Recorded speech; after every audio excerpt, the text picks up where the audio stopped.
Good morning. Thank you for coming to the 2017 Volunteer Information Training. We're excited that you guys are here today, and we're even more excited for the first time to be able to broadcast this to volunteers throughout the United States. There were a couple of things that we wanted to do this year when we thought about the volunteer training. One is to make sure that it was concise and focused on just the process that you guys were about to embark on. We know that you have busy schedules, and we want to make sure that we're using your time effectively. The second thing that we wanted to do is provide you guys some context of the students that you're going to be reviewing, right? You guys drove here or woke up and tuned in via live stream to get important information about the program, but you also need to know about the students that you're going to be reviewing. And so we reached out to our campus partners in undergraduate admissions, and today we're lucky enough to have Deputy Director of Undergraduate Admissions, Mike Drish, who is going to give us a presentation about the admission process, so you guys can have a clear understanding of what needs to happen to actually be admitted into UCLA now versus what it was 20, 30, 40, maybe 50 years ago, okay? So without further ado, give a warm welcome to Mike Drish, Deputy Director of Undergraduate Admissions and Relations with Schools. Thanks, George. Well, good morning, everyone. So happy to be here. Always great to see such a nice turnout of alumni who are here to help us out. And so, as George said, my name is Mike Drish. This is my third year in undergraduate admission at UCLA, and I have about 15 years of experience in the field of undergraduate admission in both public and private universities. And so some great perspective on the process, but want to today give you a little insight into what it's like to go through the admission process today at UCLA. So a few things. When we talk about undergraduate admission at UCLA and at the UC in general, we like to frame it in the context of the what and the how. Because as many of you may or may not know, we are actually governed by the faculty as to how we can practice admission in the University of California system. So the faculty set the policy and they set the guidelines for how we can choose at each of the 9 campuses to implement our undergraduate admission process. And so at UCLA, when we talk about the what, that is what we call comprehensive review. The UC faculty from all of the campuses have chosen 14 factors that we can use as an admission office to determine whether or not we want to admit someone. So out of those 14 criteria, some campuses could use all 14, some could use 3 or 4. It's their choice, but the faculty of the university have chosen those 14 comprehensive review factors. Now, UCLA has those to choose from, and in a minute I'll talk about the ones that we use, but that just helps students understand what are we utilizing to determine whether or not they're admitted. The how is the fact that we use holistic evaluation, that we are considering the entire person. That's different from UC to UC, and obviously, as you all may know, it's different from university to university across the country. Some universities use just numbers or different other criteria, but at UCLA, because of the numbers, and I'll talk about those in a minute, and because of our vision and kind of mission as a university, we need to go well beyond just simple test scores or GPA to determine whether or not someone is a good fit for this university environment. So in terms of the what and the how, now that you have that context that we use some number of these comprehensive review factors, it's a holistic, individualized review for every single applicant. How do we ensure that that's a high quality review? Well, first of all, we have extensive reader training to ensure that the process is reliable. We have over 250 people reviewing applications for the Office of Undergraduate Admission. That includes admission staff, UCLA staff and faculty, and other partners like college counselors across the nation who have been thoroughly vetted, and of course don't read the applications from their school or from their regions, so there's no bias there. Every single application is reviewed twice. We'll get into the numbers in a minute, but this year we had 102,000 freshman applications. Every single application as of yesterday, this cycle, was read twice by everyone, and now we're starting on the kind of the quality control mechanisms after that. So we wrap up at the end of January for the freshman review. As they're reading, the reader determines a holistic score that actually serves as the basis as to whether or not a student, in most cases, is admitted or denied. So the score we assign a file is not just based on academics, but it's based on other intangibles and personal factors as well. And as I said, we have multiple checks throughout the process to ensure that no student is disadvantaged in the process, and that's worked very well. So as a part of this review process, this is the most important part of it. The review, when we look at every individual file, the review reflects that reader's thoughtful consideration of all of their qualifications. So the read doesn't just look at academics. It doesn't just look at the answers to the personal insight questions. It doesn't just look at their activities, but we're looking at all of that in concert. And I love to use that word in concert because if you think about it, if you went to like a symphony performance or even saw a band and all you heard was one instrument and you heard another instrument and another one, but it was all separate, it would make no sense. That's why they all play together. It sounds better, you appreciate it, you understand how they all intertwine, and that's how we consider students. They aren't just academic students, they're not just personal students, it all influences who they are and who they'll be when they come to UCLA. And that's ultimately what we're most concerned about. The high school experience is a bit of a primer, if you will, for who they'll be when they come to UCLA and then graduate and go out and represent UCLA to the world around them. So we have a little glimpse into who we think they'll be on this campus from their high school experience. So we use a broad concept of merit when we employ the following criteria. And these are some of those comprehensive review criteria that we're able to focus on. So we are looking at whether or not they've had achievement in high school. We look at those personal qualities, and I pause there to know we're not talking about just the notion of leadership, because we've all been in organizations, we've all been to high school, you all can think back. Sometimes the person who was the chair or the editor or the captain wasn't always doing all the work, wasn't always the person who was building that sense of camaraderie and community. So we look at that beyond just the notion of leadership. It's initiative, creativity, concern for others, what type of person are they, contribution to campus, obviously standardized test scores, any other evidence of achievement beyond the school setting itself, and then we always consider their performance in the context of what was available. If a high school doesn't offer AP classes, we would never assume that a student should have AP classes. If a student goes to a school that has very little college prep coursework and they took courses at a local college, that's not a disadvantage, it's just helpful context. If they go to a school that doesn't offer athletics, we're not going to disadvantage them because they didn't go out and get involved in athletics. We understand that context as a part of the review, and it's extremely helpful. And finally, as a part of that context, we always want to take into account whether or not that student had any challenges that made life a little more difficult for them as they went through the high school and the college admission process. So that's the review.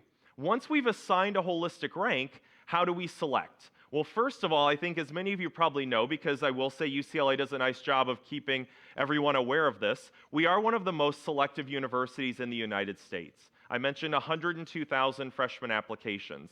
That's the most of any university in the country. And this year, in the UCs, we're the largest, followed by Irvine, San Diego, and then Berkeley.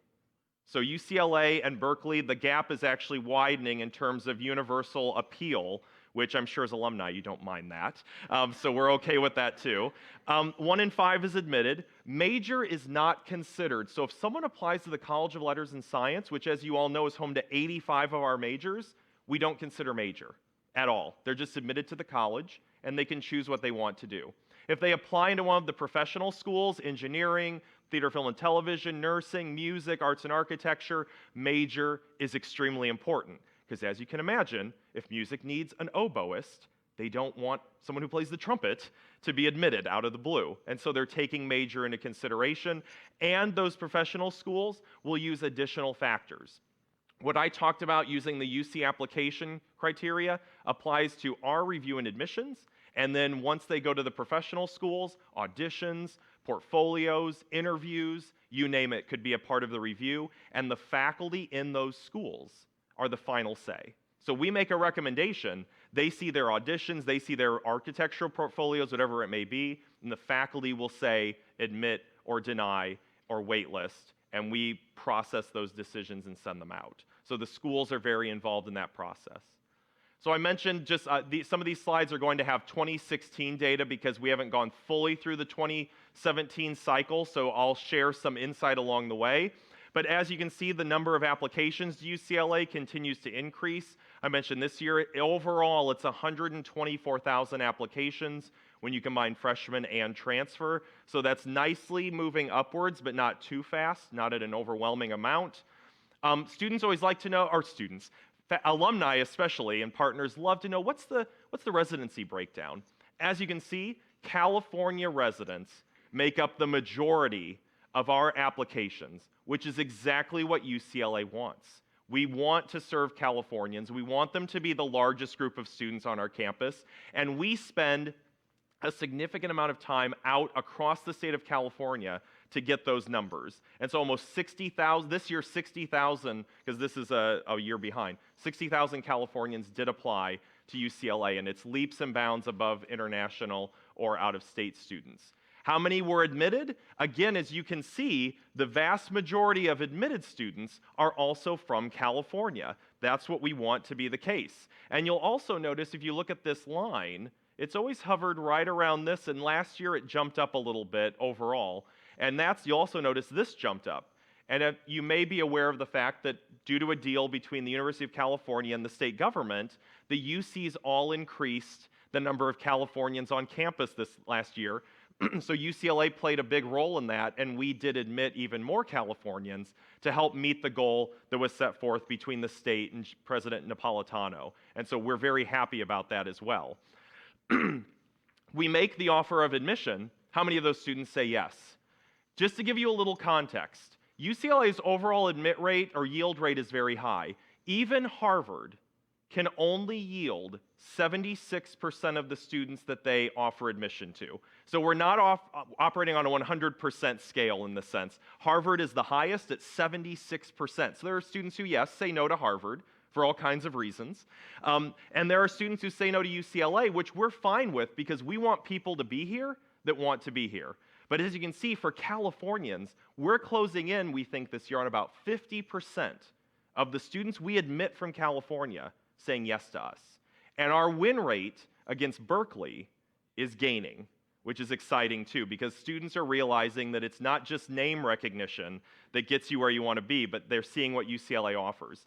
And then you see the breakdown for out-of-state, excuse me, and international there. So a few things just because this might be of interest, and this holds steady most years. The admit rates for residents versus non-residents, as you can see, it went up last year. You may wonder, why is the admit rate higher for out-of-state students? If you go back a few slides, you saw the yield rate for non-residents, and it is less.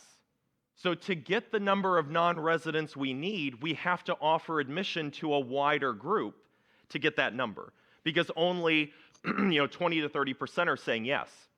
With Californians, if almost 50% are saying yes, we don't have to offer to as big a group because the majority of them now are saying yes. Does that make sense? So just if people ever ask you or you see that data, it's like, why is the admit rate higher for non-residents? It's not that we want that to be the case. It's the fact that more non-residents have even more opportunities and not as many say yes to us. That's something that sometimes the general public doesn't always understand when they see the raw data. And Sacramento never understands that, even though we tell them year after year. So we try to help them understand that, but it's always a work in progress. And then something else that I think is very important as part of this admission process, we are governed by faculty regulation that the students from California, the students out of state, have to be a higher academic quality than students from California. So no UC campus can admit lower performing students to their campuses just to get those tuition dollars. They have to be students who are either equal or above the academic performance of Californians. And UCLA, from the day that was implemented a number of years ago, has really led the system in that, and we're pretty pleased with that. So, last year, just to give you a little bit of numbers, because we haven't admitted our freshmen yet, but these stay pretty similar. Last year we admitted a little over 17,000 students. This year we'll probably be right around 17,000 as well. 57% of them were female. Remember, we cannot use gender in the admission process. We are precluded by Proposition 209 from using gender, so that number is a little higher than, in all honesty, we'd probably like it to be, but that's just the reality when you don't use gender. You can't know it. Female students are performing very well, and that's great. They're very balanced. 21% of the students we admitted were low income. 24% were first generation. You may have noticed the press that the UC's been getting in the past year or two with the New York Times and other media outlets talking about the accessibility of the UC and how we lead the nation in low income, first gen, foster care, whatever you want to say, number of students that are enrolling at the UC. And a lot of universities really pale in comparison to what we're doing. So we're very proud of that as well. And then you can see for weighted and unweighted GPA, SAT, and ACT, the mid 50% range of admitted students. So that's where half of the admitted students fell. The other 25% were above those ranges, and the other 25% were below those ranges. And so we report those in our materials and on our website and all of that. And we define honors as AP, IB, which is International Baccalaureate, any class that's designated as an honors or an accelerated or advanced, and the number of semesters throughout high school, the mid 50% range is 18 to 28. So, those are the numbers. To give you a little context, that holds fairly steady, if not inches up just slightly year to year, but that's intentional. We don't want massive changes. Our applicant pool looks pretty similar from year to year. The key things to remember for this year, especially last cycle, but this year too, another record number of applications. Last year we admitted and enrolled more Californians, and the goal is that this year we'll increase a little bit with Californians as well. There's extraordinarily high quality in our freshman class, and we're very proud of that, but they're also a very balanced group of students. I tell students this all the time, and most of them aren't freaked out after I finish the statement, but you could be a valedictorian and you could get a perfect SAT score and get denied to UCLA. Why? If you're not involved, if you're not writing really insightful, helpful, personal insight questions, and if you can't demonstrate balance in your life, you will never thrive at UCLA. On the flip side, you could be student body president, football captain, editor of the yearbook, and have won every leadership award in the country, but if you have D's and you can't put a test score together, you all know you won't thrive here. So why would we admit a student at those ends of the spectrum? We're looking at the middle. Who are those students who can accomplish academic success with personal success and impact and have made the world around them a little bit better? Because that's what we want them to do when they come here, no matter what their walk of life, and gain from that here, and then go out, as all of you have done, and serve your communities, your neighborhoods, your country, your state, whatever it may be, to the best possible advantage. The final thing I'll leave you with before I open it to questions is last year, one of the things that the university was most proud of, and we're proud of as well, is in our incoming class, we had the highest number of African American and Chicano Latino students in the history of UCLA, even with Proposition 209. We also had the highest American Indian enrollment since 1995, and we continue to see an increase in yield from those groups. And we'd be saying, how did you do that? How was that possible, especially if you can't use race or ethnicity in the admission process? Part of it is going back to our recruitment process. In the admissions office and other partners across campus, our alumni who represent us at college fairs, UCLA is out in the communities. We're at college fairs, we visit high schools, we're in community-based organizations to ensure that our applicant pool is so diverse that when we do our admission process, not considering race and ethnicity, those students are automatically going to fare well in the process without needing to know their race or ethnicity. And that's what says a lot. The highest academically talented class in UCLA history also happened to be the most racially and ethnically diverse and the most socioeconomically diverse, which is at the most what we should be proud of, and tells us that the admission process seems to be doing what we want it to do. So, that said, gave you a lot of numbers, gave you a lot of charts. I thought that would at least help accent the conversation. But that said, I think we have some time for, good. So we have about 10 minutes or so for questions. So I want to open it up to you, because I don't like to talk a lot. So I don't want to be the one talking. what would you like to know about the process, the students, how we go about it, what's helpful? Yeah.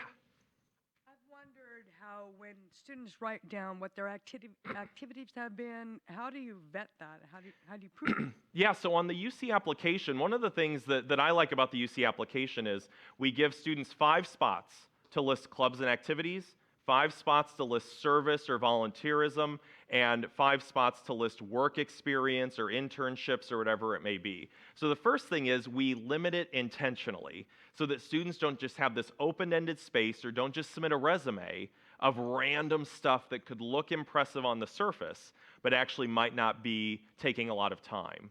On the UC application, we ask them for how many weeks per year does this activity occupy your time, and how many hours per week on average. And then they have the space to list the club. They have the space to list how many years, freshman, sophomore, junior, senior, or et cetera. And then they give us, I think it's like 250 characters where they can talk about the organization. And so we encourage them to list positions of influence or leadership. We know that if they don't have a position of leadership, talk about what you did, and so that we understand your impact or the difference you made in the organization.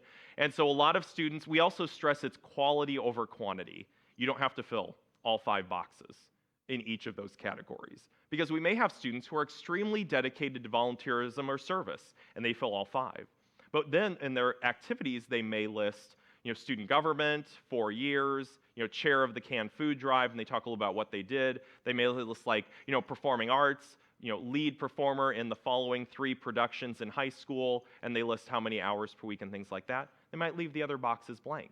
But they also then, if we go down to the bottom, they may say they have a part-time job, and they're working at this, that, or the other for 10 hours or 15 hours a week, and suddenly that makes a little more sense, why they might have not had time for more clubs and activities. And it's even more impressive that they found time to volunteer, because that's usually not during the school day. It might be on weekends or things like that.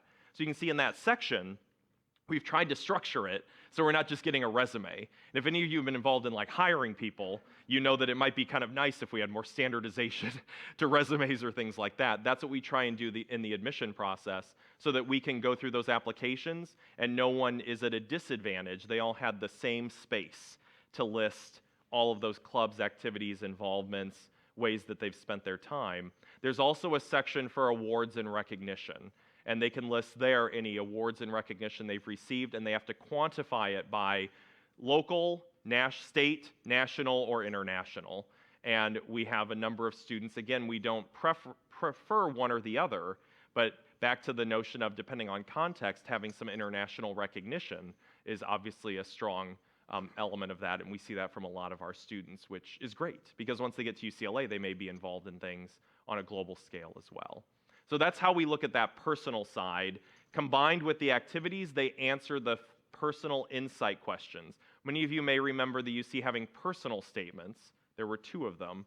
This year is the first year that we have personal insight questions. They replace the personal statements with, you have 8 to choose from, and a student has to answer 4.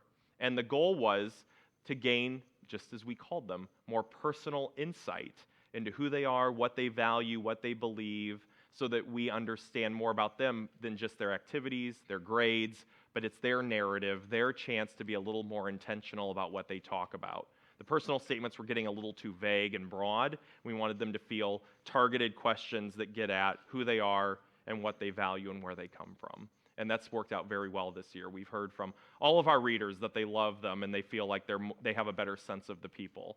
And the students and counselors feel less stress about this, which our goal is always to take stress out of the college admission process. So that's a big part where they can accent what they've told us about activities in their personal side as well. Sure. Yeah. How do we know how true what they write is, as far as the activities and how deep their involvement is and their impact and, So, yeah, that's a great question. So the first thing I would say is there is a significant amount of trust built into the college admission process. And that's one thing I love about our profession. We default to, we trust that these students are telling us the truth unless we're given a reason to assume otherwise. And I like that about our profession. And I think that it has served us well because on the whole, We rescind very few offers of admission when the actual official grade reports come in, because one thing you may or may not know is students self-report their academic record in the UC application. We do not get an official transcript until we're down to those about 6,500 incoming freshmen, and then we request an official transcript. Every year, from 0 to maybe 1 to 2 students get an offer rescinded. So 99 point whatever that is of students were truthful and honest in their self-reporting of their record. That's incredible. I mean, just when you think about it. And that's everyone, international, domestic, California, et cetera. So that's great. If what happens is the University of California Office of the President does build in a little bit of a check. There's something on the UC application that says that you do have to, a few things. One is you could be randomly selected for verification. And so every year, the Office of the President staff goes through and randomly selects applicants, and they have to provide documentation from the school or the community that says what I indicated is the case. And the good news is I have yet to hear of a verification process that's gone awry.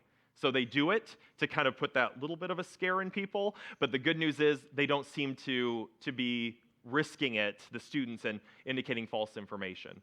The other thing is on the UC application, before you complete it, you actually have to read kind of a statement like a code of conduct that says, I attest that everything in this application is truthful and honest, and to the best of my ability, I've conveyed blah, blah, blah, blah, blah. You have to initial and check it.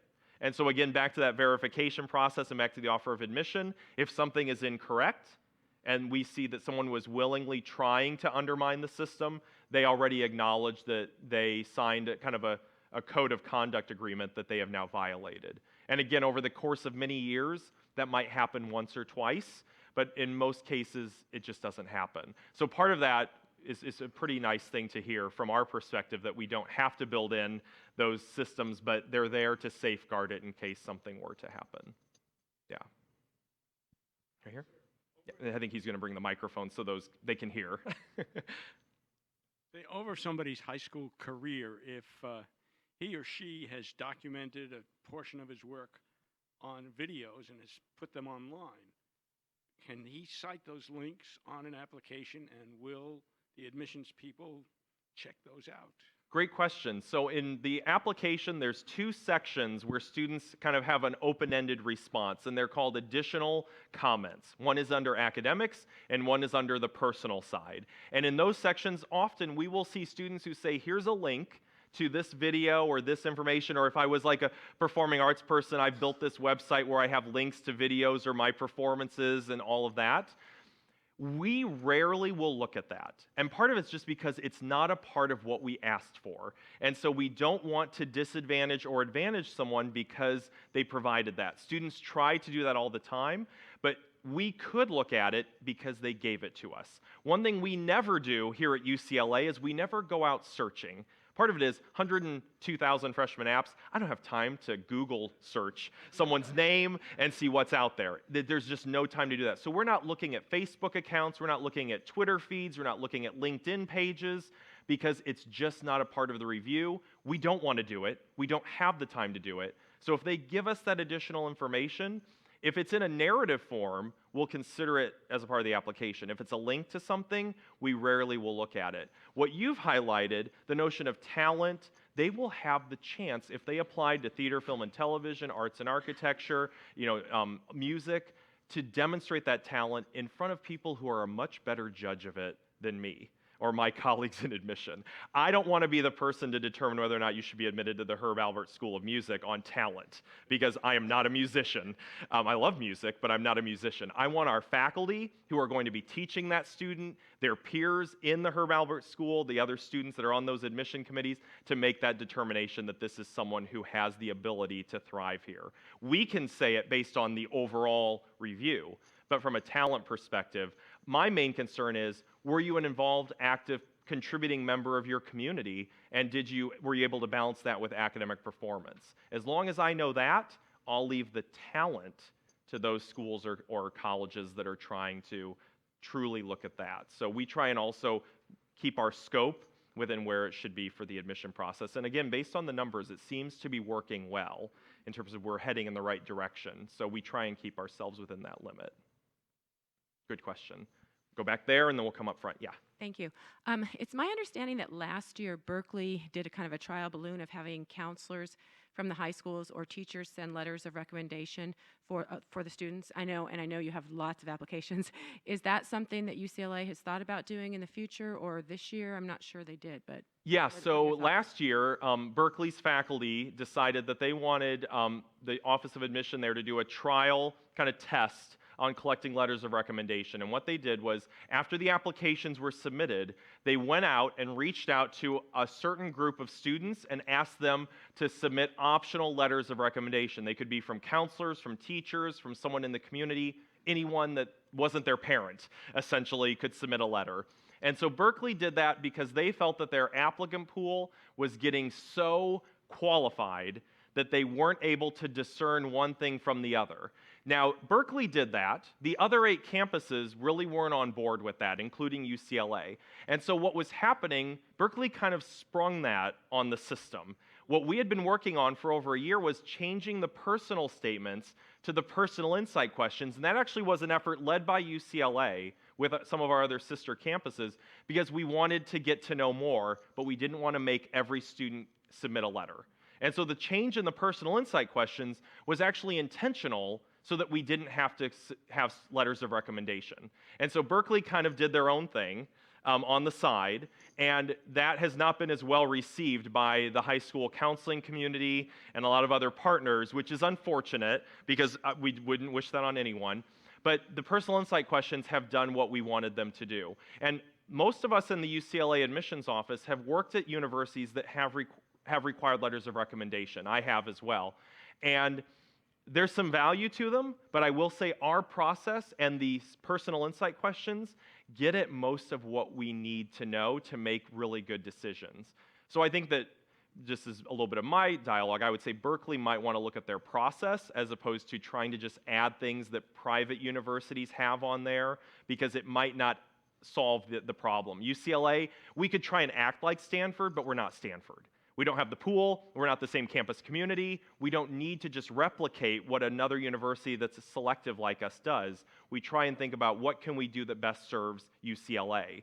And I hope that Berkeley starts to realize that that might be a good thing to do too, not just to try and replicate what other campuses that are selective are doing. So we have no intention of collecting letters of recommendation. If students send them in, we don't look at them, they're not considered. And again, back to that notion of we want every student to have the same advantage and not disadvantage anyone. And so Berkeley's they're doing a few years of this trial, and we're getting updates on that, but we'll see where it goes. So I think that is my time up.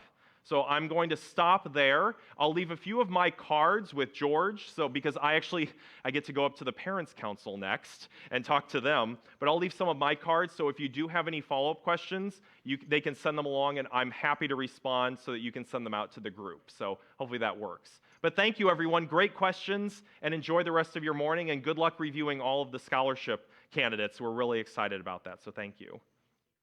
Leave these over here.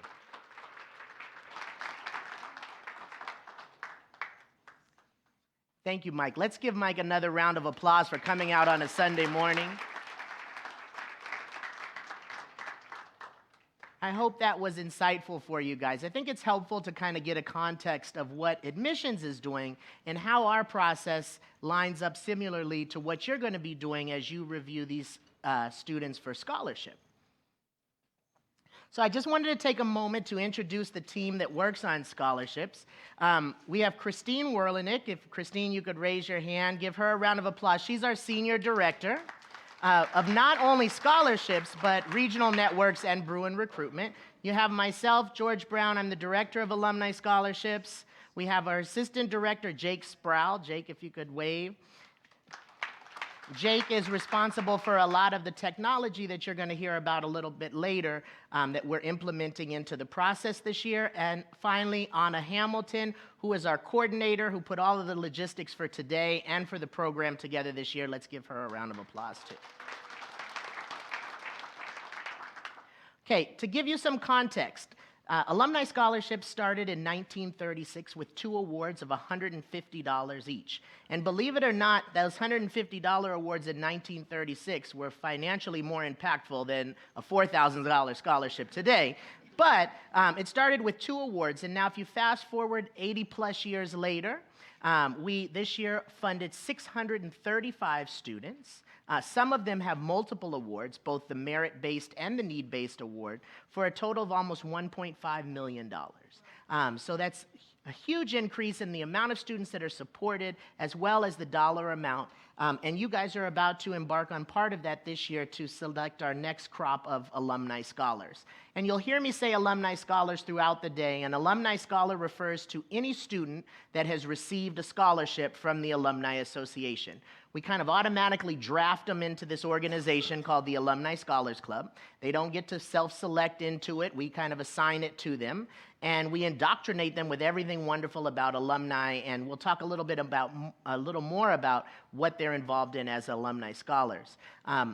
In your packets, on the back, I believe, of the right-hand side, and for those of you guys that are watching live, you had these documents sent to you. There is a recap on what alumni scholars have done this year. And it's really a great insight into all of the activities, the leadership development that goes on with students. There's an executive board. Some of you guys that are here in person got a chance to meet some of those students this morning during breakfast. But there's 14 of them that, along with myself and my team, help plan and implement the programming for our student scholarship recipients throughout the year. So what are the benefits of receiving our scholarship that go above and beyond the monetary benefit, okay? Because for a lot of students, to be perfectly honest, $4,000 is not a whole lot of money, right? It's $1,000 a year. It's $333 a quarter. Some students' books cost more than $333 for one book. So as far as the financial impact, for many of our students, it's not significant. What is significant is the prestige that comes from being selected in this competitive program, the access to need-based grants. So all of the process that you guys are going to be going through are selecting students based upon their merit. However, if students have a remaining financial need after they've been selected by merit, they're eligible for up to an additional $5,000 in need-based grants. The most unique part about being an alumni scholar is the word alumni. No other student on campus has as many opportunities to network with alumni as alumni scholars, just based geographically on the fact that this program is housed in the Alumni Association and we have access to all of you. Our students get a chance to start building their alumni network while they're here as students. And then Cutting Edge Leadership Development Program, basically what that is talking about is we have selected these students based upon their leadership skills that they've displayed in their high school or their community college if you participate in that process. And what are we doing to strengthen those skills while they're here at UCLA? So we have a curriculum of programming, anything from interview workshops, public speaking, resume writing and critique, the Alumni Mentor Program. All of these things are helped to build them to be stronger leaders so they're more successful as they leave UCLA, go into grad school, or out into the workforce. So as I had mentioned before, it's a merit-based scholarship program. We have a program for incoming freshmen as well as community college transfer students. For the freshman program, the award amounts range from $4,000 to $20,000, and that's paid over 4 years. And then the transfer program is $4,000, and that's paid over 2 years. We touched on this briefly, but as I was saying, the program selects students based upon their merit. However, we realize that there are some students that have a remaining financial need, right? Where the cost of education here at UCLA is still too expensive, and so they have to take out loans and work study to supplement the scholarship dollars and their family contribution. And what we try to do is replace some of that money. We do it automatically for the student the first year, so there's no additional applications for them to fill out. Basically, what we do is work with financial aid and find out students that have received a scholarship from us that are getting loans and work study, and then we replace a portion of those dollars with the need-based grant. Okay, so what we've do first as attack loans, because that is obviously the worst kind of money you can get. And then once we've been able to wipe out the loan portion, then we start to work on their work study. So they don't have to work as much. They can spend more time on studying on campus. That's up to $5,000. We do it automatically for students the first year. Their second, third, and fourth year, if they're an incoming freshman, or their second year as a transfer student, they apply for the Lou and Edie Wasserman grant. That's a $5,000 award. And that actually takes a look at what they've been doing since they've been on campus. So the first year, they haven't done anything because they're not here yet. But their second, third, and fourth year, we take a look at what have you done on campus? Have you displayed the type of behavior that you were selected for? Have you been involved? Have you been a leader? Are you maintaining a strong GPA? Are you doing over and above what's required of you? And then they're assigned a merit score, which helps determine the amount of need that we're going to cover, again, maxing out at $5,000 for those students. Any questions so far? Okay. All right, so now we're going to talk a little bit about the Alumni Scholarship Selection Cycle for 2017. Just to kind of give you a quick update, the scholarship applications opened the 1st of November, and there's a date correction on there. I apologize for that. The deadline is actually the 20th of February, 2017. So there's a large window of time. Now, up until this point, it's students that have been doing their own research that have been submitting applications. We have not done any marketing. Our first piece of marketing is going out this week. And the reason for that is because we want to market to students, A, that are likely to get in. We want to be open to everybody, but we don't want to invite students that don't have a strong opportunity of being admitted to the university, right? Because even though we don't tell students, hey, you're going to get in, there is the assumption that since we are reaching out to communicate a scholarship opportunity, that they have just a slightly better chance than their friend whose email might have gone to spam. So what we do is we work with admissions to create a list, and our first email communication is going out this coming week to the top 12,000 students that are academic rank 1 and 1.5. So these students are likely to be admitted. Okay? There's no guarantee, there's no offer of admission, and there's a disclaimer in our email saying that our process operates independently of undergraduate admissions and relations with schools. But these students, we have a pretty good idea that they're going to be admitted. So we're going to send them an email and invite them to apply for this scholarship opportunity. Okay? And then there will be follow-up communication throughout that process. We can track to see who's opened the email, who maybe has opened it but hasn't responded by clicking on the link so they can actually start filling out the application. But historically speaking, we should range anywhere between 2,000 and 3,000 applications for scholarship once this process is done. That's 2,000 to 3,000 applications for about 200 awards. Admission notifications, the estimated time for that is March 17th, okay? And this year, we are going to do two things. We are shortening the review time and the interview time. And the reason for that is because in working with our partners in admissions, while we're doing great work by selecting scholarship recipients, by the time we notify them, it has little to no impact on whether or not they select UCLA, because it's too late in the game. They need to make that decision by the 1st of May. And if we're not giving them their results until the end of April, many of them have already decided to go elsewhere where they kind of have a better idea of what their financial package is going to look like. So undergraduate admissions and financial aid has asked us to work on advancing our timeline. And we are happy to help with that, but there were a few deal breakers for us. And one is we don't want volunteers reading applications of students that aren't admitted, right? Because we value your time. So we'd rather have you read 15 or 20 applications from students that are admitted than 50 applications and have 45 of those students be denied admission to UCLA. So there's only so much movement we can have within that timeline, right? Because we can't start until they've made the decision. And then we have to finish in time so we can interview the students and offer them a scholarship in time enough for it to get to them before they have to decide whether or not they're coming to UCLA. So we are going to work diligently. We will probably get a hold of that information the day before it goes public, and then we're going to work on our end to filter out all of the applications from students that we have that haven't been admitted.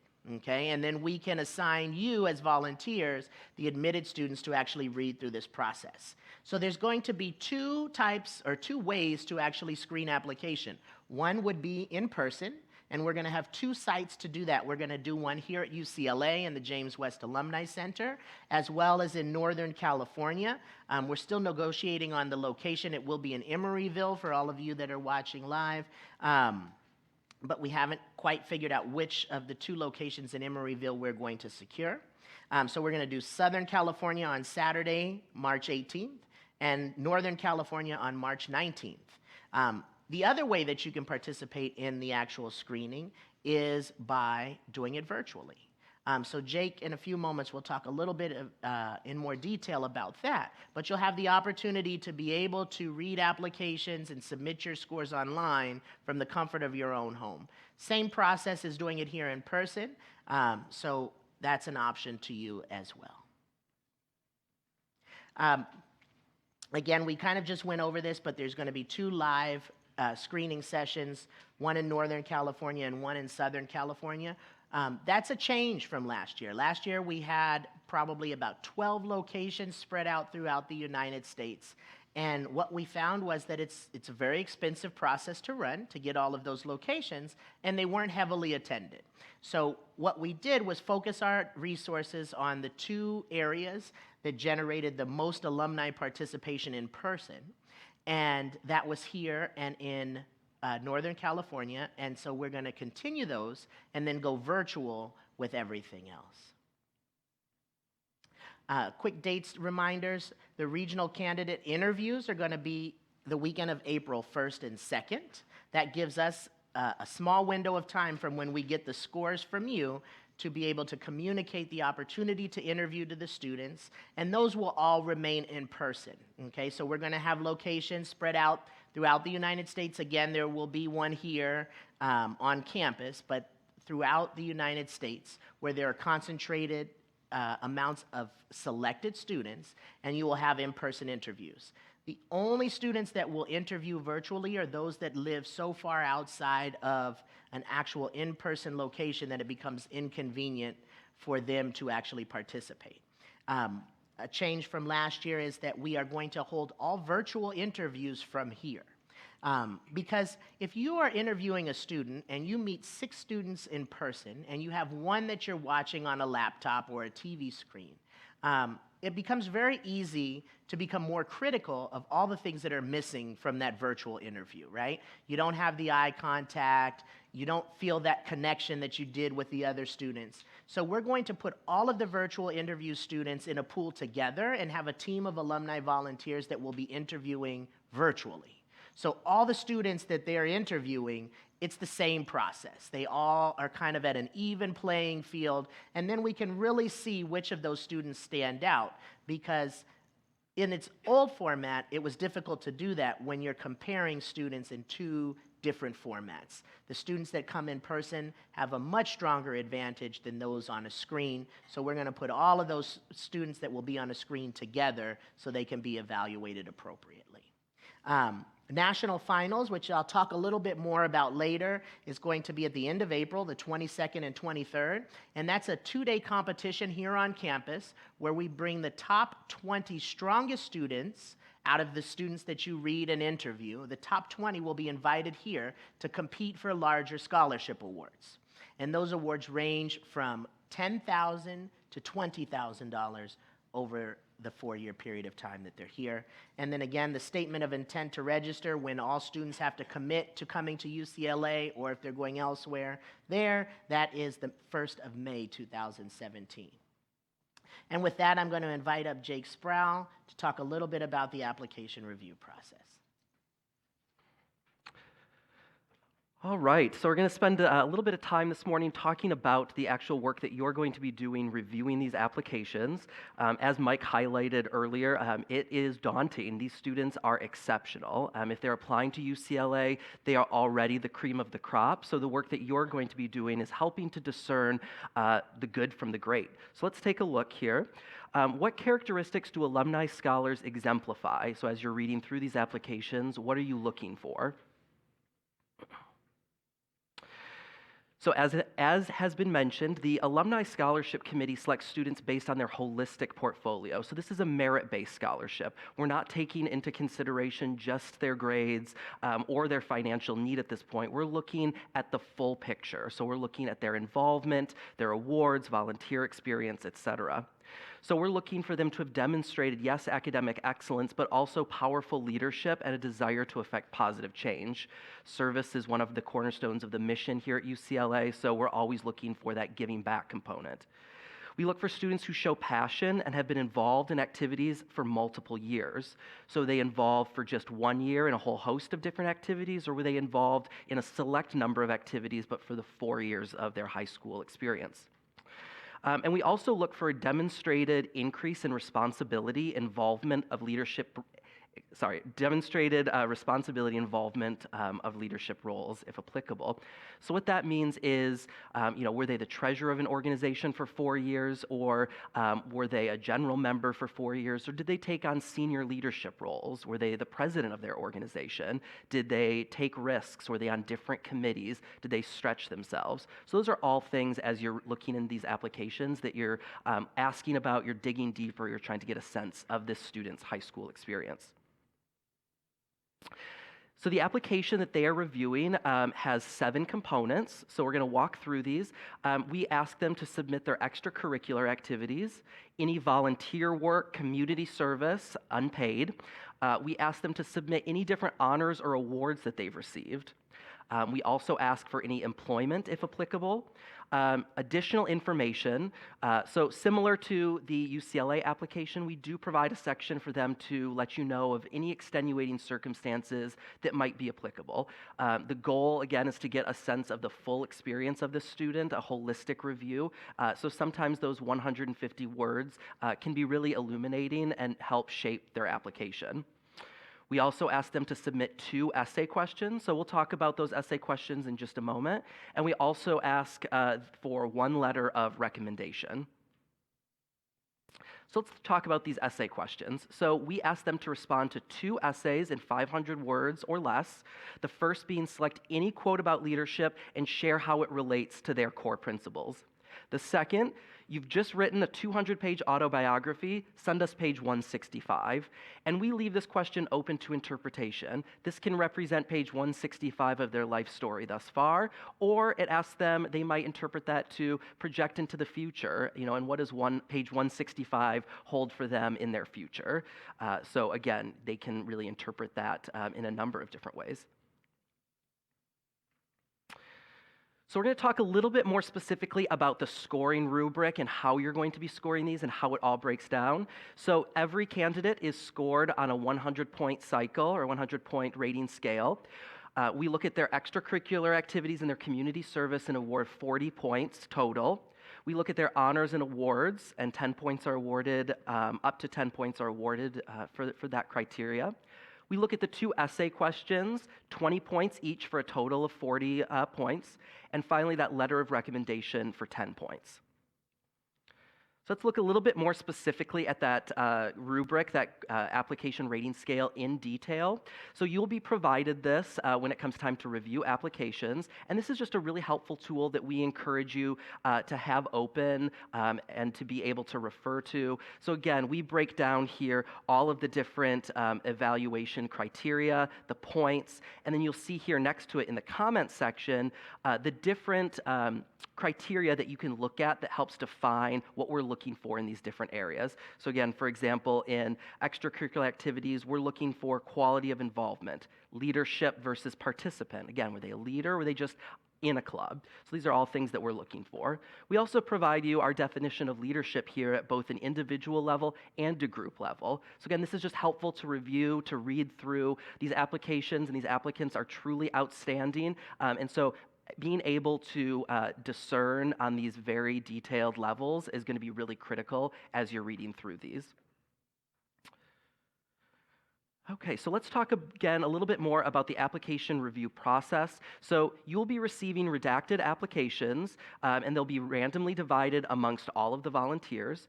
This year, we're going to be asking volunteers to read approximately 15 applications. That number might change by a little depending on our final number of applications, but it usually is around 15. You'll be divided into groups of about 10 volunteers who will read each group of applications. Now, you won't work specifically with your group, but the goal here is that the same, say, 10 reviewers are reviewing the same 15 applications. And this is important because all of these scores are sent to a statistician here at UCLA who will normalize all of these scores to make sure that the scoring is fair for all students.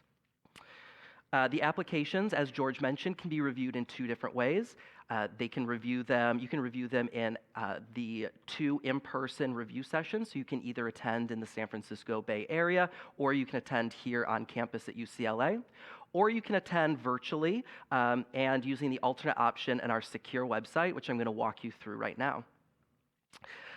The virtual process, so again, you will be reading these applications virtually. You'll be sent the application packet as soon as we can get those admissions decisions. Again, we're looking at March 17th. So as soon as we get those, we turn those right around. We'll send those out to you. An email will be sent to you to a link to the secure website for review. You can download the applications. You can also get that scoring rubric as well that was on the previous slide. The scores will be submitted online via JotForm using the link provided in your informational email. So this is what the actual scoring submission website looks like. So this is a program called JotForm. We were able to pilot this program earlier this year for our True Bruin Distinguished Senior Award, and this went really well. We were really excited about moving this process forward.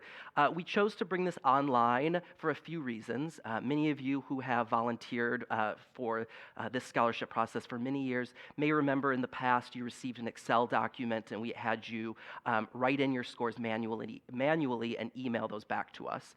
A few things. One, that process takes time. So as those scores come back in, it takes time for our team to gather all of those scores, to compile that, to get that off to the statistician. And as George highlighted, we're under the gun here. So we're looking to move these applications around in a short amount of time. So being able to take all of this information instantly and have those scores ready to go is a huge win for the program. Secondly, it takes out any sort of worrying about corrupted Excel files or any issues with technology there. And finally, on our end, we're able to monitor the scores as they come in. So as you're working on those applications that weekend, we're on the back end able to see how we're doing on numbers. Do we have enough application reviews that are coming in? Again, we have about 10 scholarship volunteers reviewing about 15 applications. We want to make sure that we have enough reviews per application to make sure that each applicant is reviewed enough times. So looking specifically at what this form looks like, all of the information that is on that scoring rubric is also here on this JOT form. So you'll see here it has the explanation of the scoring rubric and that it's a point spread of 0 to 100. You'll see here that it is the leadership, the individual qualities, and group qualities as well. Let's see here. And then scanning down, this is the information that you will provide. You will submit one of these forms for every application that you review.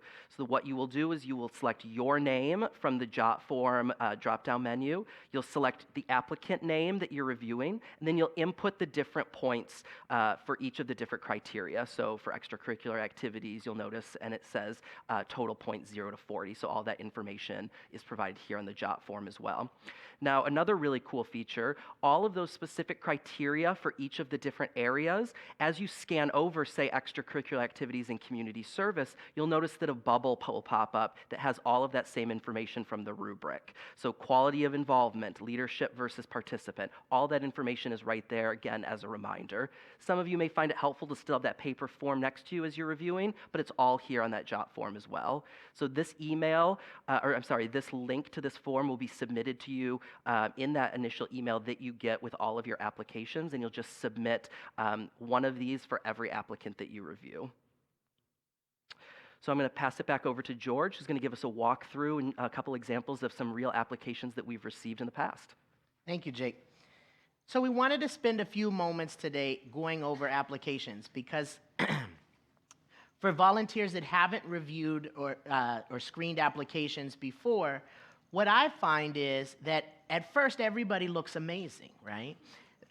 You'll read an application and you'll be like, this is the best student I have ever seen. I definitely want to give them a high score. And then you get 3 applications into the process and you know, that first student wasn't quite as great as I thought that they were. And so we wanted to spend some time kind of talking about ways that you can go through this process and remain internally consistent, because bottom line, that's the most important thing. You need to make sure that whatever process you set up in your mind is what you're going through for each and every student. We run into problems when the process varies from student A to student B with the same volunteer. But if you think a student needs 5 extracurricular activities to get the most points, then as long as you hold true to that throughout your evaluation process, it will remain fair for the students that you are evaluating. But I wanted to spend a couple of minutes on these particular students. You have in your packets, or if you're viewing from home, you have the file, and there's 2. One, it says Sample Application Weak, and the other says Sample Application Strong. Now, at first glimpse, both applications are relatively strong, but when you start to look at them side by side, you can notice some differences between the 2 students that we're looking at. So student number 1, under their extracurricular activities, has 2 activities listed, right? One of them is a treasurer at a community college, which at first glance would make me a little suspect because they are a high school senior. So I'm wondering, why are they a treasurer at a community college? Okay, and in a few minutes, we'll find out why. And then the other is the Ivy League connection, and it talks a little bit about them studying hotel management at Cornell over the summer. Sounds like a pretty cool program. So I'm saying to myself, if this is the first student I'm looking at, this is a pretty good student. Then I get to the next student. And if I take a look at this student, now that first student isn't quite as wonderful as they were to begin with, because what I'm noticing with student number 2 is they weren't just involved in activities, they were leaders in activities, right? This student was the president of 2 organizations, one of them for 2 years and one of them for 3 years. And they were also the vice president of a 3rd organization for 3 years, okay? So they weren't just active participants, they were leaders within that organization. I think we have a question from live stream. Anna, go ahead.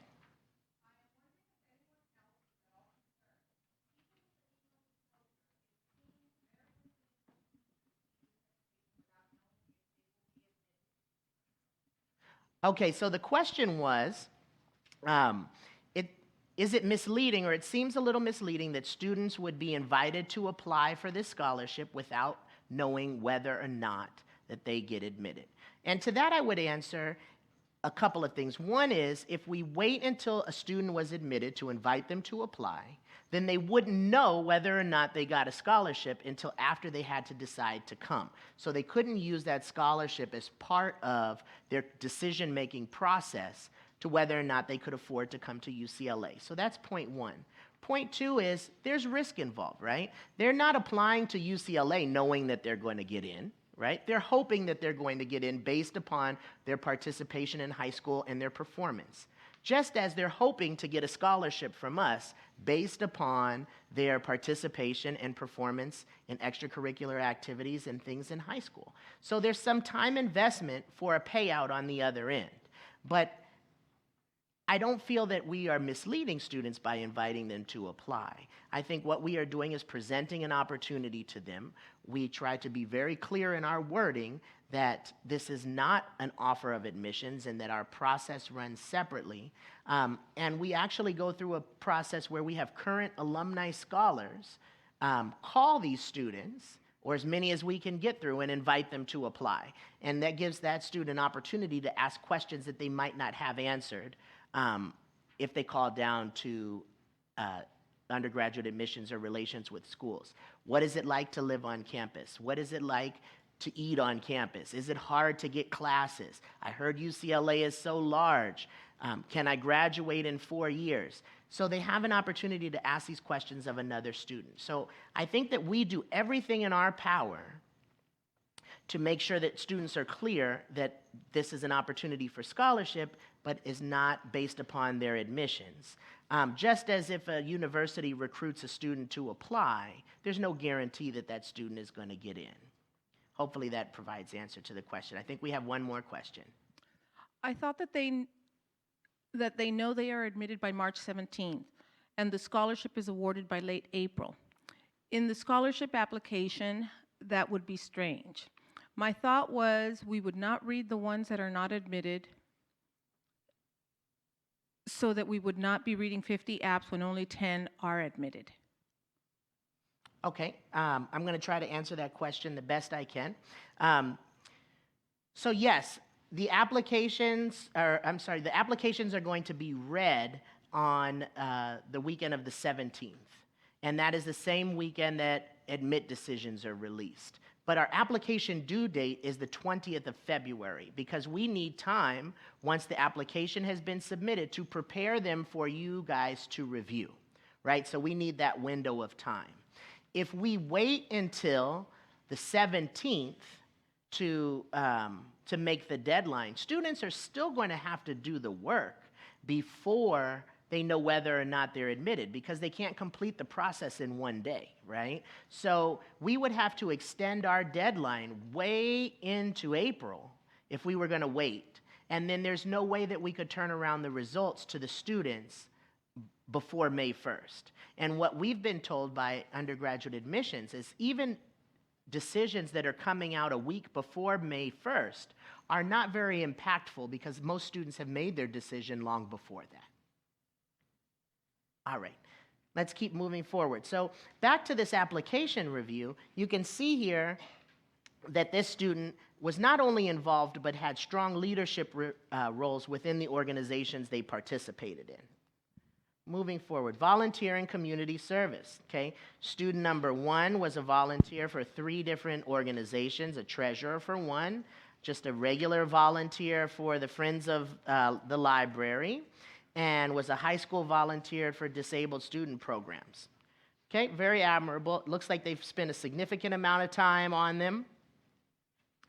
If you go to student number 2, they have more activities. There's great detail in the description.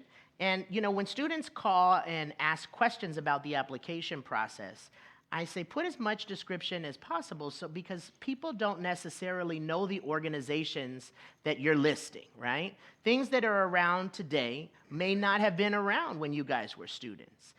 In the packet of information that you got, I've put a glossary of terms, and that basically is the most frequently seen activities, honors, extracurricular activities, so you guys can refer if you want more detail. So if a student doesn't provide a whole lot of detail on their application, then you can go back to that list, see if it's listed, and get a little bit more context of what that particular activity was.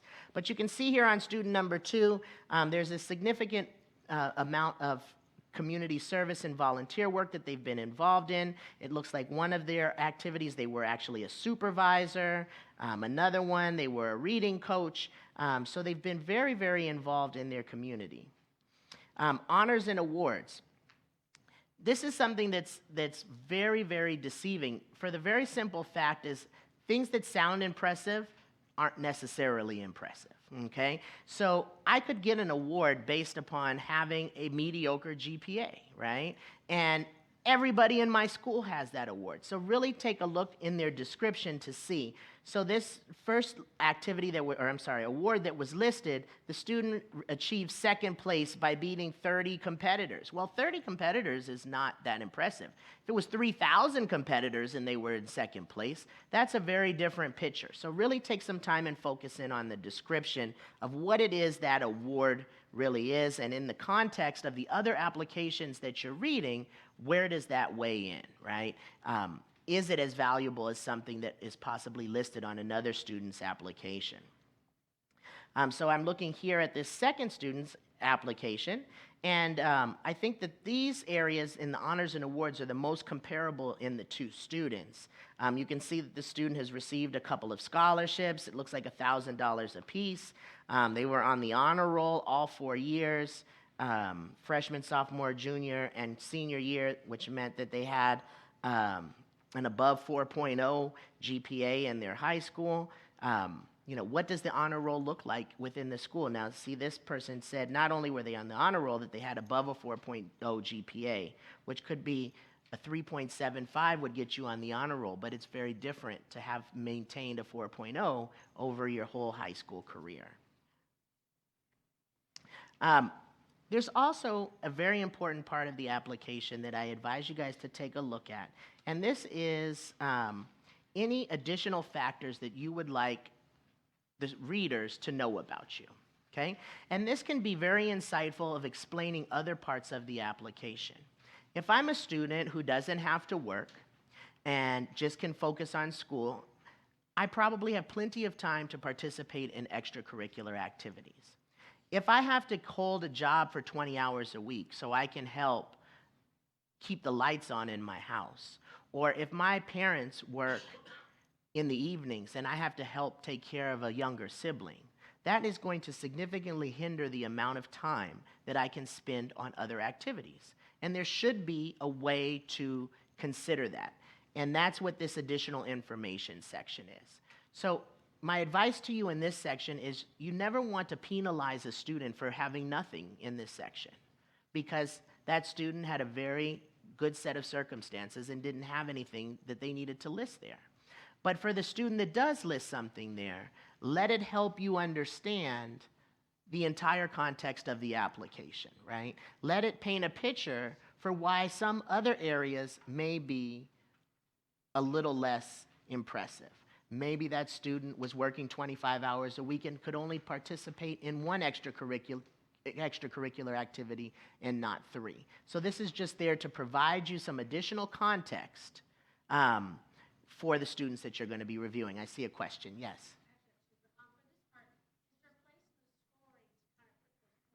There is.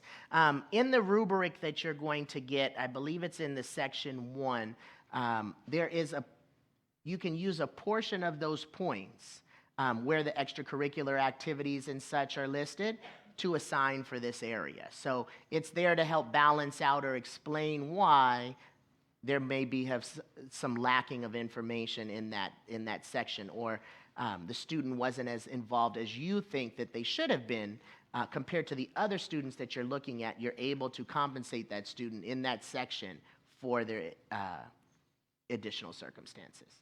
Yes, I'll come back. Sorry. Go ahead. With respect to the section on awards that you mentioned, to look carefully at reviewing to see whether or not it's actually an impressive. I'm sorry. With respect to looking at the awards to figure out whether an award is actually impressive or not, to look beyond the superficial title of it, I noticed that there's a direction in there for students to fill out which place they got out of how many different students. Mm-hmm. And if a student fails to include that information, either because they don't know it or it's just blank, should we be assuming on the positive, as with admissions, giving them the benefit of the doubt that it was competitive, or should we be assuming that it probably wasn't? So what do we do when the information is missing? Okay, good question. So what do we do when the information is missing about the competitiveness of a particular award?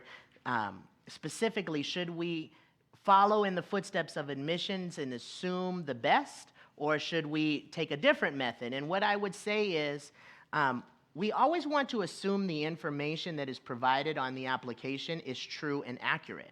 However, if the information is not there, there's nothing to assume, right? So if they don't put the competitiveness of the particular award, we can't assume that it's competitive. That may just be one of the only awards that they have. So what I would suggest is whatever process you set up, right? Because you're going to be doing this in your own mindset, and my process may be very different than yours. So whatever process that you set up for yourself, you want to hold through your entire application pool. So if you say to yourself, the student needs to be descriptive about the selectiveness of this particular honor or award, or I'm not giving them credit for it, as long as you follow that throughout all 10 applications, it's fair, okay? And you had a question that I was coming back to. I love the idea of our own standards. Mhm. Consistent. Thank you so much. I love the idea that our own standards, as long as we're consistent, because I have done this numerous times, and the first few times, the first one's great, and then you look back, oh, that was better. And what about as far as volunteering and leadership? Does it matter if there seems to be some theme to it, that it's going towards a career and they're really using their volunteering to give back and also grow and make a difference, or random different kinds of volunteering that's just, it's all good for the community, I got that. Right. But as far as fulfilling them and testing out careers and their role in the world, do we give extra for that? I mean, I Okay. tend to, but is that? Okay, and again, without trying to sway the way that you grade, I'm going to give you a perspective. So what I would say is you want someone that has been involved over a period of time. But, you know, community service helps us figure out what we want to do and what we want to pursue and where our interests are. So I don't think that there's anything wrong if there's multiple areas of community service. That shouldn't penalize a student. What I would say is I would pay extra attention to students that have developed and taken on more responsibility within an organization. So if I have 5 activities listed and I've been a general volunteer for all 5 activities, that's great. However, if I have 1 activity listed, but I've been involved in it for 4 years, and I have been a general member, I have been the secretary, I have been the vice president, and now I'm the president, to me, that's going to hold more significance. Okay, because I've developed within that role. Now, it could very possibly be student A that has 5 different things, didn't find that organization that they were looking for, right, that really connected with them. And should that student be penalized for that? No, not at all.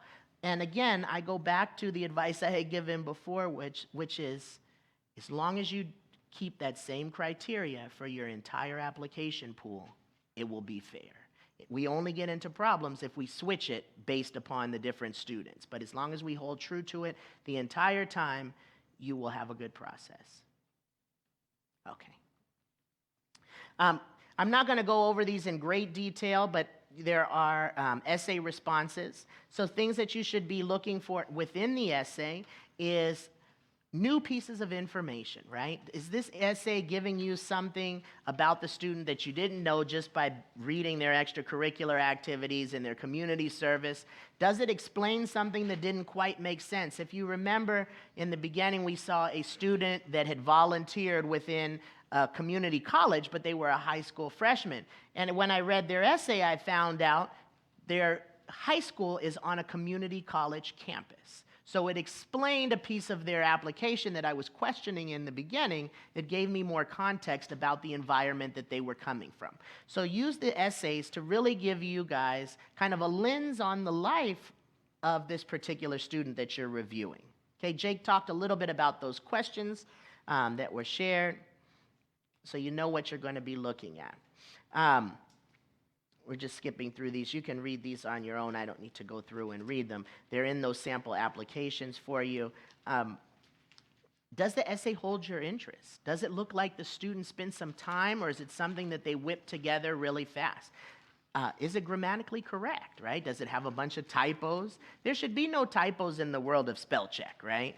Now, there may be some punctuation errors, but if there's typos, that's a problem. So, you know, did they put some thought and effort into presenting themselves in the best way possible? Did they have pride in their application, or is it something they were trying to squeak through 45 minutes before the deadline, right? So all of those things you should be taking into consideration as you're evaluating these scholarship applications.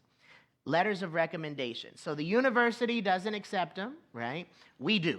But we only accept one, and the student can invite whomever they'd like to submit that letter of recommendation. So once they have committed the application process and submitted, then the recommender gets a link, and they can go onto our system, type their letter of recommendation, and then it links to the student's application. So the student doesn't have access to view it unless the teacher or counselor or community leader has given them a copy of the letter. What I tell people with letters of recommendation is they could do nothing for your overall picture of the student, or they could be very insightful. Now remember, they don't necessarily know or have control over what this person writes, right? So I could ask Jake to write me a letter of recommendation, and I've worked with Jake for a number of years, and I think he knows me and he's going to write a good letter of recommendation. And then he submits a letter of recommendation, and it's not what I would have expected that he wrote. And that could very possibly be the case here. But in these 2 application samples that I'm getting, this application has a very general letter of recommendation. So it talks a little bit about the student and what class they had with them, and that she always got an A or a B, and they enjoyed having them in the class. They had a friendly and bubbly personality. Okay, these are all great things, but it doesn't really tell me anything significant. It's just a nice letter that I would write for someone. You know, when students ask me, when alumni scholars ask me to write them a letter of recommendation, there are students that I politely say no to. If I haven't met you, except for the time that you're coming to ask me to write the letter of recommendation, I'm probably not the best person to write the letter of recommendation, right? I want to be able to tell a story about you or paint a picture about you based upon the interactions that we've had, the things that I've been able to see over the time that you've been at UCLA. If I haven't seen anything, I don't really have much to write than this standard form letter of recommendation, which isn't really going to do you a whole lot of good if you're applying to graduate school or applying for a job or to go to the Peace Corps, whatever that may be. You want somebody that's going to write you a strong letter of recommendation. Now, some people aren't as honest as I might be and submit a letter like this, or you can get a letter that looks something like this, where it talks about the student's grade point average. It talks about the student being a role model to their peers. It talks about the student volunteering from 6 a.m. to 2 p.m. on Sundays every other month, and how they worked at this swap meet to sell items to raise money for their organization. This recommender really knows the student that they're writing, right? So this tells me a couple of things. One, the student is amazing and very dedicated. 2, the recommender was impressed enough by the student to spend some time to write a thoughtful letter, okay? And that gives me some insight about their relationship. And it gives me some information about organizations that may have been listed under volunteer service, but now I understand everything that they put into that organization and what that looked like for that student, okay? So as I was saying, most of the time you won't see a bad letter of recommendation. In the 17 years that I've been here, I've seen probably 2 or 3, and they were very honest. But for the most part, they're either nice and friendly, or they're in depth and give you some new insight and information about the student. And so based upon those letters, I would assign those points appropriately. And now I'm going to pass it over to Jake to talk a little bit more about our regional group interviews. All right, so switching gears and talking a little bit more about the regional group interview process, if this is something that you'll be participating in. As mentioned, this process will take place on April 1st and April 2nd. Candidates will be interviewed by regional panels closest to them. So no matter where you are located, we hope to have something available for you to participate in. The Alumni Scholarships Office will coordinate with alumni network leadership and regional captains to form interview panels to interview candidates within their region. Interviews are gatherings to meet the candidates and recruit them to help choose UCLA. So we hear great feedback from both the volunteers and the students that this experience is really rewarding and a great opportunity for them to put a face with UCLA and can be a really powerful recruiting tool. Because again, we want to make sure that students who are applying for this scholarship and are being selected hopefully choose to come to UCLA. Our office, the Alumni Scholarships Office, will coordinate all of the event logistics. And as mentioned, if a candidate lives too far away from an interview site, they may be interviewed via Skype. So that is an option for students if they are not near a interview panel location.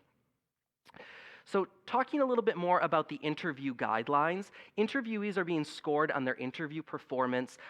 We really want you to base your scores on how they formulate answers and not necessarily on their opinions or beliefs. So you'll be given a set of questions. Maybe your response would differ from the response that a student gives. We really ask you to not penalize them for that, but really base your response on how they formulate their answer, the thought that they put into responding to the question, and how they got from the question to response. The predetermined questions will be the same for each student and should be asked in the same order. Questions should encourage candidates to formulate thoughtful answers, and we really discourage clarification of questions beyond just repeating the question. So if a student doesn't really understand, we really don't want you to coach them through that interview process. You can certainly repeat the questions, but we ask you to not really clarify what is meant by a question beyond the question itself. This is really key. We really encourage you to not discuss the candidate until you log your scores. So again, if you're participating in this process, we want you to hear what the candidate has to say, log your scores, and then you can feel free to discuss with your fellow volunteers. We really do not want you to formulate consensus amongst your fellow interview panelists and then score applicants. We want to know what you think, not the average of what 3 or 4 of you think. So we want your specific information. Please note about the dress code. UCLA, and this is so fabulous, UCLA tracks students from all walks of life. As Mike highlighted earlier, our diversity here at UCLA just goes up and up and up, which is fabulous, and this includes socioeconomic diversity. So many students might not have the interview dress clothes that you might think is appropriate. It is important that a student put effort into their appearance and does show that this is an interview and hopefully something that they care about, but please note that they might not be able to afford business attire. And of course, volunteers must adhere to the non-discrimination policies of the University of California, and this includes you cannot discriminate based on race, color, national origin, religion, sex, handicap, age, or sexual orientation. So I'm going to bring George back up to talk about the always fun national finals competition. Thanks, Jake. So when you guys were going through and filling out the volunteer information piece where you notified us that you were going to be participating today, one of the boxes that you could check off was national finals. And so I just wanted to give you guys a quick glimpse into what that day looks like and what it means for the students. I think the most amazing thing about national finals is these students come not knowing each other and leaving as the best of friends. And it has a significant influence on their decision to attend UCLA, both financially, of course, because the awards increase, but also because they have a group or a set of friends and they feel more comfortable about transitioning from high school into UCLA. It really takes this large university and personalizes it in a way that they can feel comfortable about starting their college career. So every April, the top 20 students will participate in national finals, and they increase their award automatically by participating from $4,000 to $10,000. So no student that participates in the day leaves with less than a $10,000 scholarship and has the opportunity to increase it all the way to $20,000. And the day consists, or the weekend consists of 2 parts. There is a welcome day, and that day is planned by current alumni scholars. So students get here around noon. They have a faculty panel and actually have lunch with faculty members on campus and have an opportunity to ask questions and have conversations with a UCLA faculty member. There's an alumni panel where alumni, both recent and more mature alumni, are there to answer questions that students may have about what's it like to be a graduate of UCLA? Okay, I've heard all day what it's like to be a student. What's it like after I graduate? Do you keep in touch? Is there a strong network? Do you have opportunities? How has the job market been for you? Has your UCLA degree proved valuable? These are all questions that the students have that the alumni panel plays a significant role in answering. They have dinner in the residence halls, and they spend the night in the dorm of a current alumni scholar. So we have a host for them. They bring their sleeping bag and their pillows, and they spend the night in the residence halls and have that experience. Welcome Day is open to anybody that we offer a scholarship to. So that first day where we're building community through ice-breaking activities, through the faculty panel, campus tours, scavenger hunt through Westwood, Dee Dee Reese cookies, because that's an important closing part of the deal. All of that is open to anybody we've offered a scholarship to. So last year, we had almost 70 students that came that day that we housed in the dorms and went through this day's activity. And by the end of the day, these students were as if they had known each other for years. And the ones that did decide to come to UCLA said that that day had some impact on that decision of deciding to come to UCLA. Now, what we do is we separate the students that are going to be competing the next day. So we put them in a residence hall all to themselves.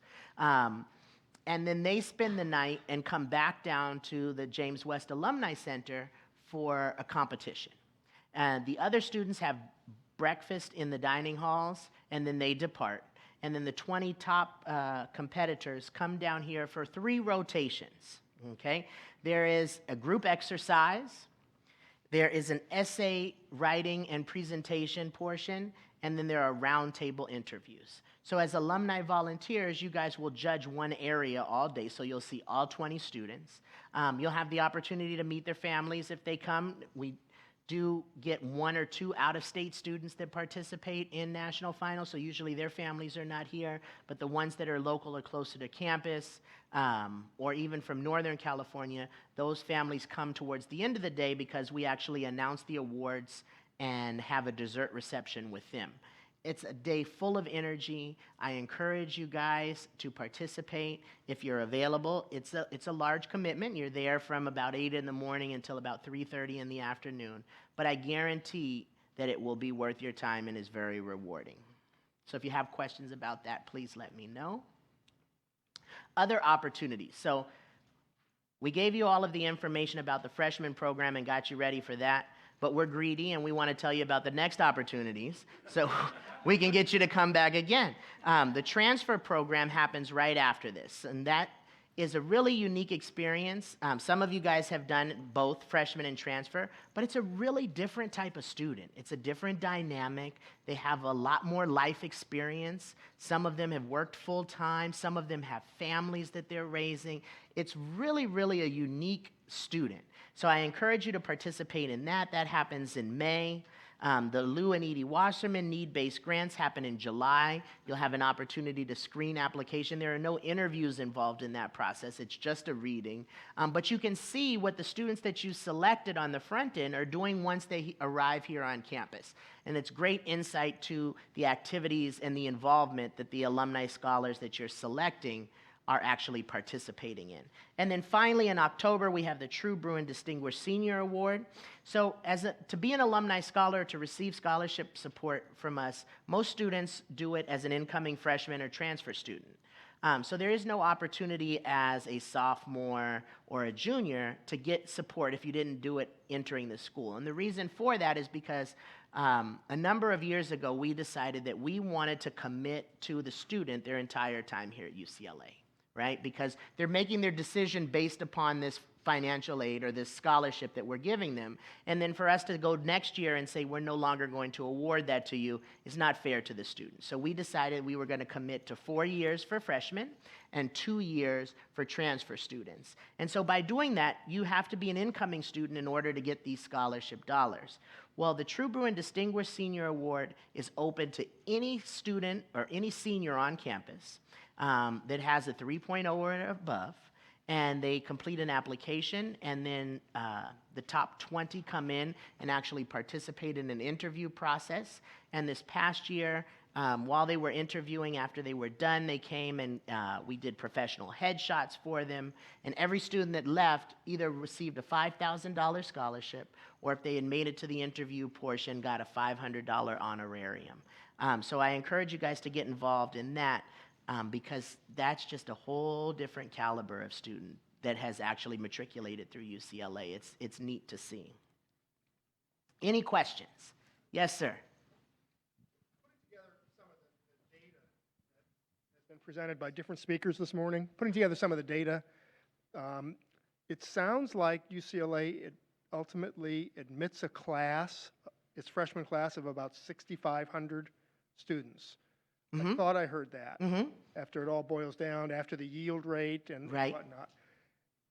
And let's assume that all the applicants for the freshman scholarships that you're talking about today actually are admitted to UCLA. Okay. You get about 2,000 applications. Is that a number that I heard, or is what? Yes, yes. Okay. So 2,000 applications come in this time of the year. So it's maybe 1/4 of the incoming class might be applying, and I'm just doing some math in my head because not everybody who applies is actually going to accept a position at UCLA. I'm trying to pare down where our efforts actually come in statistically. So of the 2,000 applications to this program, about 70 get an award? Does that sound, I thought I heard you say. No. No. Okay. So out of if we were to get roughly 2,000 applications, by us marketing to this targeted group of students, about 1,700 or 1,800 of those students would actually be admitted. Okay. And of those 1,700 or 1,800, we're going to make offer of awards to about 200 students, knowing that not all of them are going to actually attend UCLA, right? Because even though we award them and they've been admitted, some of them will decide to go elsewhere, right? Based upon the needs that they have, their financial situations, whatever the case may be. So in total for a year, we're awarding about 175 to 200 students throughout the freshman program, what we invite the 20 to national finalists, and the transfer program. Okay. So just using a very round number, let's say 120, 130 students are receiving awards, freshmen are receiving awards through the alumni program, only 20 of whom come to the national finals. And my question, and this comes from my involvement in the process last year because I didn't understand all this data. Are the application reviews that we are doing applying to the other 120 students that don't come to the national finals? Are they getting money based on the scores that we're entering? That is correct. So your scoring has an effect throughout the process. So your scores decide, cumulatively, they decide the students that will not get any support from us. They will decide the students that are invited to interview, right? And that will also have an effect based upon, because you can't get an award without being interviewed. So on the lowest level, your scores are helping students get to their interview process. Once they get to their interview process, then it becomes a question of how well do they do at this next stage. And of the interview, after the interview process, then we're deciding which students are we going to fund at a $4,000 level, and then which of the students scored the highest, and the top 20 of those are invited to participate in national finals. And then we notify the students a couple weeks in advance. If a student says, you know what, thank you for the invitation, I've decided to go elsewhere, then we'll move down that list, ultimately trying to get the top 20 students that are still open to coming to UCLA to participate in national finals. And all the students that have received any funding at the base level of $4,000 or above are invited to participate in the Alumni Scholars Club? That is correct, yes. Any student that is awarded or supported through us is a member of the Alumni Scholars Club. Even students that receive a True Bruin Distinguished Senior Award and are only here for 2 more quarters are alumni scholars and invited to all of the programming that we offer during that period of time that they're here. And what I found is many of the alumni scholars, keep in contact with one another after they've graduated, and those relationships continue into their graduate school or professional careers or wherever that may take them. But those relationships really continue, and what my efforts are is trying to bring more of them back to participate in this side of the program. Yes, question.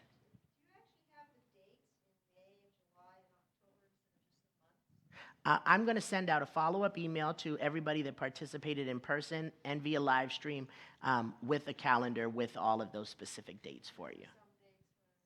Right, right. That makes good sense. Definitely. Yes.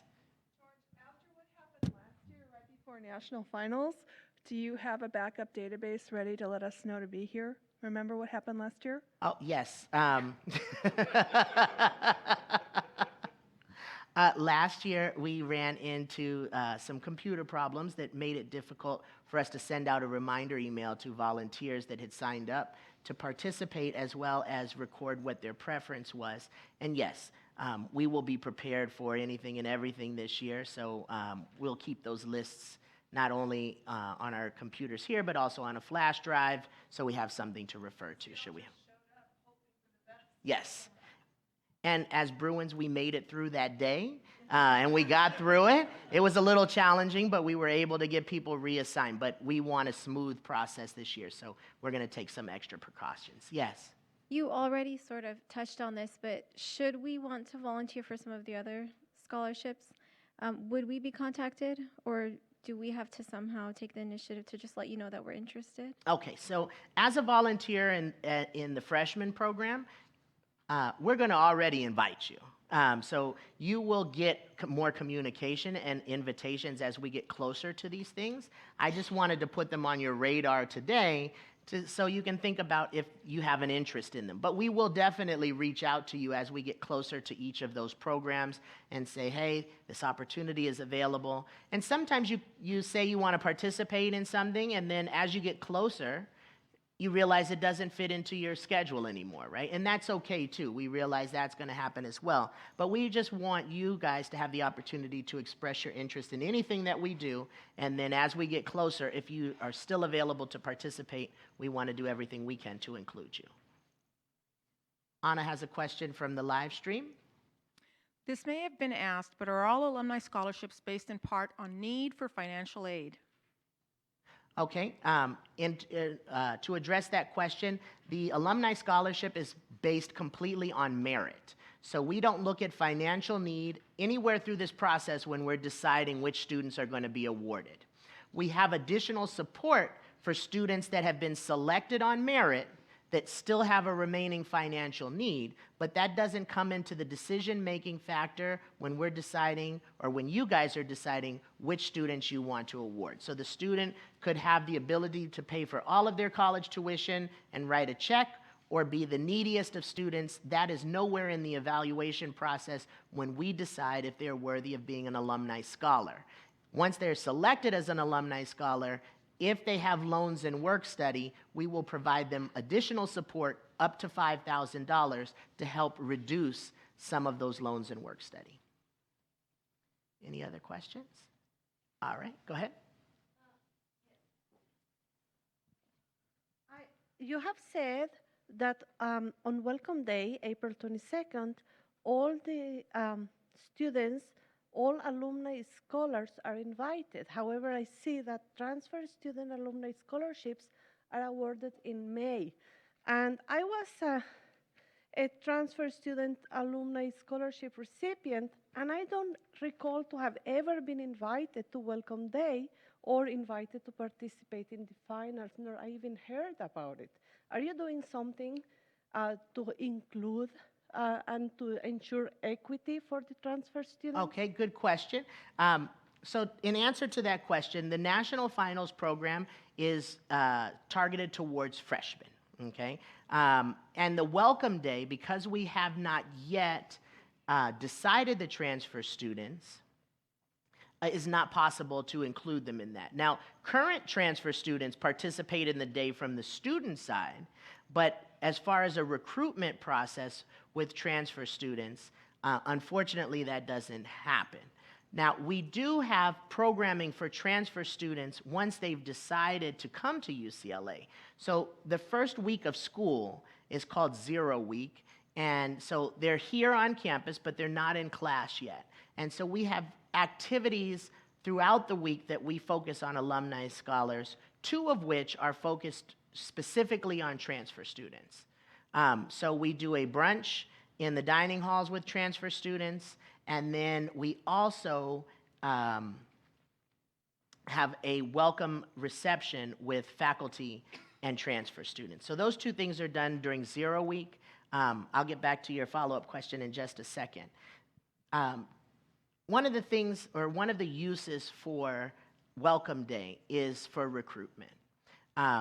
What we found was transfer students in general, the ones that we offer scholarships to are coming.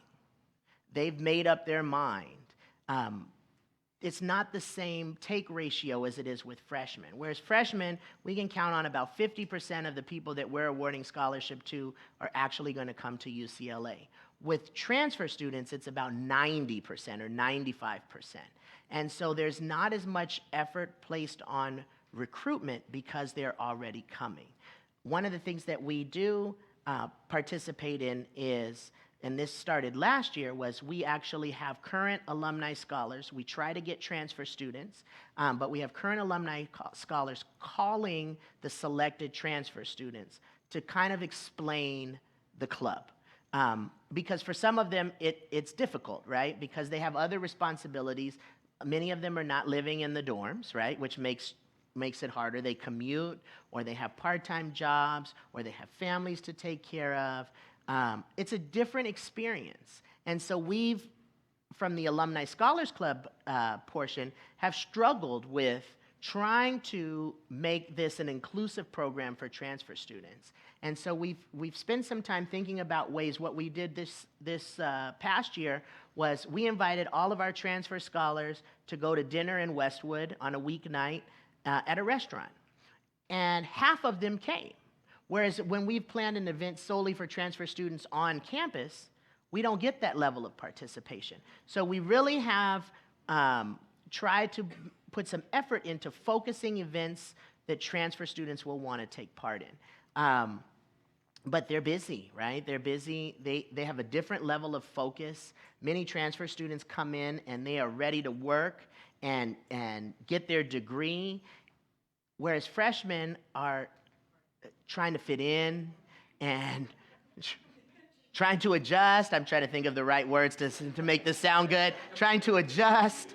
But it's a different experience for those 2 groups. And so we are trying to create programming that is meaningful to them. One thing that we did was send out a survey to them saying, what kinds of things would you participate in? And that's actually how we came up with the dinner idea in Westwood that half of them participated in.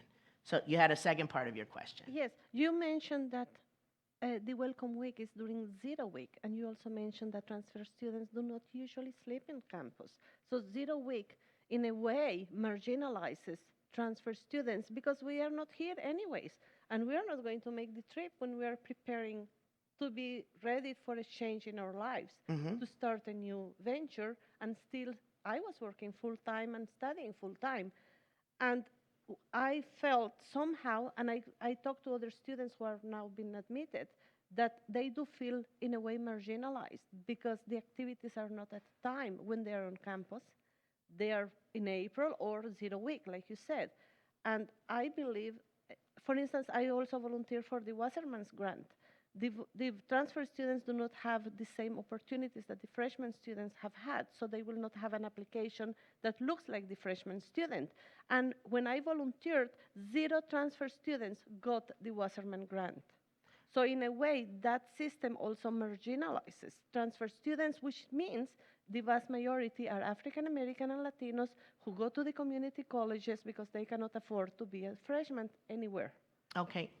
Can you have a program specifically to target that population? 2 things, 2 responses to that. One is we can talk more about this offline, but I'd have to respectfully disagree with that. And for the very simple reason that during 0 week, when we invited transfer students, they actually came.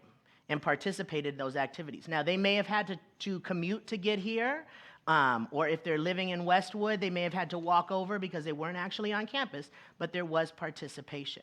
The other thing that we're doing is working with the Bruin Resource Center, right, that does a lot of programming for transfer students, and really trying to partnership with them. One of the staff members that is there now was a graduated alumni scholar, and so we're working closely with them to promote the opportunities that they have to our transfer population. So we are working to serve that community better. But I would respectfully disagree that during 0 week the students aren't participating, and I would also say that it's not accurate that no transfer student received a Wasserman grant. Okay, I don't know exactly what year that was, but we did have many students apply and receive Wasserman grants. There is nobody that applies for a Wasserman grant that gets no support. We support everybody that applies. So if there was a year that there were transfer students that didn't get a Wasserman grant, it was because they didn't apply, not because they weren't selected. The other thing with the Wasserman application is it only evaluates that particular year. So everybody is on the same playing field. It's not a cumulative review. It's what you've been involved in that academic year. So a transfer student would have the same opportunity to be involved. Now, they may have different circumstances, and there's a way to express that through the process, so that can be taken into consideration, just as in the freshman program, there's a way to express that. But if you'd like to continue the conversation, I'd be glad to after the meeting. Yes? I know we're supposed to go and sign up online for that, but is there any way that you can also send an email reminding us what to do? Because I know lots of us would like to come out and help for that. Sure. What I will do is I will forward this list of information from the people that participated today to my colleague Amber, who is organizing the alumni efforts on Bruin Day. And then we also do a reception for alumni scholars during that day, where anybody that's been offered a scholarship is invited to come by, and we have an open house, so we have current alumni scholars answering questions, and we separate them by major so they can get specific questions about their majors answered. That was, thank you, April 15th. Yes, April 15th. Our favorite day, tax day, as someone mentioned. All right, and with that, I'd like to bring up Julie Sina, who is the Associate Vice Chancellor of Alumni Affairs, to come up and say a few words as we close out the program. Thank you guys so much for your active participation in the volunteer training, and please welcome Julie as she comes forward. Thank you so much, George, and thank you to everyone who took the time from their Sunday morning to be with us here in the James West Center, as well as those participating through live streaming. One of the things that we're trying to do a lot more of is to make sure that all of our programs are accessible, whether you can come to campus or whether you can watch it from your couch or wherever you happen to be, because that's so important to us, that everything we do, you all have an opportunity to participate in. But of all the things that we do, I really believe the scholarship program is the most important. Because as our students and their families continue to be challenged through, as you saw this week, an increase in tuition costs and perhaps some impact to some of the scholarship levels within the state, it becomes even more important that we do everything we can as Bruins to secure our legacy. So that's through the scholarship programs that we are growing very actively among our networks and all of our groups that are affiliated with the Alumni Association. But we wouldn't have scholarships unless we do what those of you are here to do this morning, and that is to participate so very actively in the selection process. So thank you so much for that. And I loved all the questions about what more can we do to stay connected, because one of the things that we promise our students when they enroll in the university at orientation is that each and every one of our students will have an opportunity to have an alumni mentor. We know that because we're 500,000 strong. And we know that you love that opportunity to interact with our students, and our students have everything to gain from that. from the moment that you read their application to your work with them throughout their time at UCLA, and the support that we as Bruins have for one another once we graduate. So thank you so very much. Thank you, George, for your leadership. Thank you, Jake. Thank you, Anna. We are absolutely thrilled in Alumni Affairs to have the selection process back home in Alumni. So we celebrate that this year, and we know this is just going to be an amazing year. Thank you for what you do. We know it's difficult because 100,000 strong, there are some fabulous people out there. So thank you already for those difficult decisions you're going to have to make. Thank you so very much. Have a good rest of your Sunday.